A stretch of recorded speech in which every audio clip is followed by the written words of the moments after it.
Hey guys, welcome back to UpClick. In this video, I'll be showing you how to set up Outlook automatic reply. But first, check our special offer in the description. So let's get started. So if you want to set up your auto reply here in Outlook, well, this one is quite easy. So the first thing that you want to do is you want to go and just access Outlook here. So currently, I'm going to show you how to do this directly from their website. So go to outlook.live.com.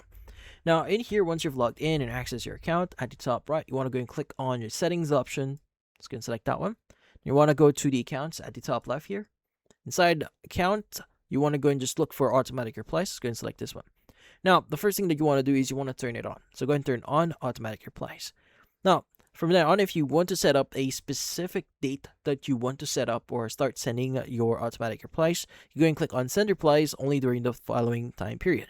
So you go and choose the time or start time here. Like for example, if you're going to go on a leave on, let's just say on the Friday, you go and select this one and what time it's going to start. You go and select the end time here and maybe like on Monday or Tuesday. And you want to go end this like 5 a.m. Now, once you've done that, you go and just add other things here. Like for example, block your calendar for this period. Like you can go and set the title for the event.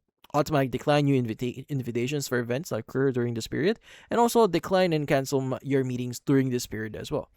Now from here, you go and just set up whatever you want to say in here. Like for example, hi, I'm not in the office. Or you can go and just do whatever, add whatever you want in here. But once you've composed your email and added a bunch of things, formatting here, you go ahead and choose the send replies only to contacts if you want to send this only to your contacts, or if you want to everyone to actually receive your actual reply or your automatic reply here, go and disable that. But once you've done that, you go and click on save.